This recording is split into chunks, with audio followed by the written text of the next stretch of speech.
প্রিয় শিক্ষার্থী, এখন আমি বীজগণিত অধ্যায়ের অনুশীলনী 3.1-এর 9 নম্বর অঙ্কটি সমাধান করব। দেখো, 9 নম্বর অঙ্কটিতে বলেছে a + b + c = 9 এবং ab + bc + ca = 31 হলে a² + b² + c² এর মান নির্ণয় করো। এখন আমি এই 9 নম্বর অঙ্কটি তোমাদেরকে সমাধান করে দেব। দেখো, 9 নম্বর অঙ্কে দেওয়া আছে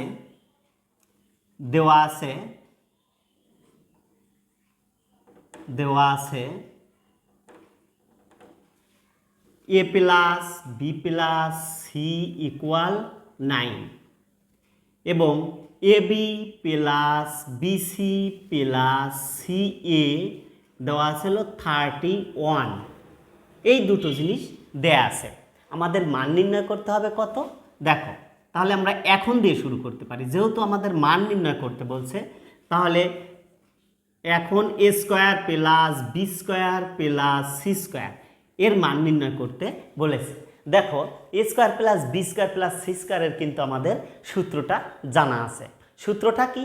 a + b + c² - 2 * ab + bc + ca।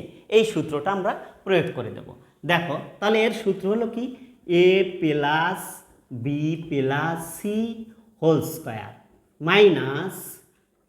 2 * ab + bc + ca। এইটাই হলো সূত্র। এখন আমরা কি করব? এর মানটা বসিয়ে দেব। a + b + c এর মান দেওয়া আছে কত? 9। তাহলে আমরা 9টা বসিয়ে দিলাম, আর উপরে স্কোয়ার আছে, স্কোয়ার দিয়ে দিলাম। এরপরে -2 * এইটুকের মান কিন্তু আমাদের দেওয়া আছে কত? 31। তাহলে আমরা 31টা বসিয়ে দিলাম, অর্থাৎ 31।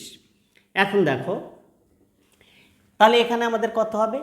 দুটো 9 গুণ করতে হবে, 9 নং 81। তাহলে আমরা লিখলাম 9 নং 81 - 31 দুগুণে 62। এখন যদি আমি এই 81-র মধ্যে যদি 62 বাদ দিয়ে দেই, তাহলে থাকবে কত? থাকবে 19। এইটি কিন্তু অ্যান্সার, অর্থাৎ নির্ণয় মান এইটা হবে 19। ঠিক আছে প্রিয় শিক্ষার্থী, এইটি ছিল আমাদের 9-এর সমাধান। আশা করি অঙ্কটি বুঝেছ। আবার দেখা হবে পরবর্তী ক্লাসে। সবাই ভালো থেকো, সুস্থ থেকো। আল্লাহ হাফেজ।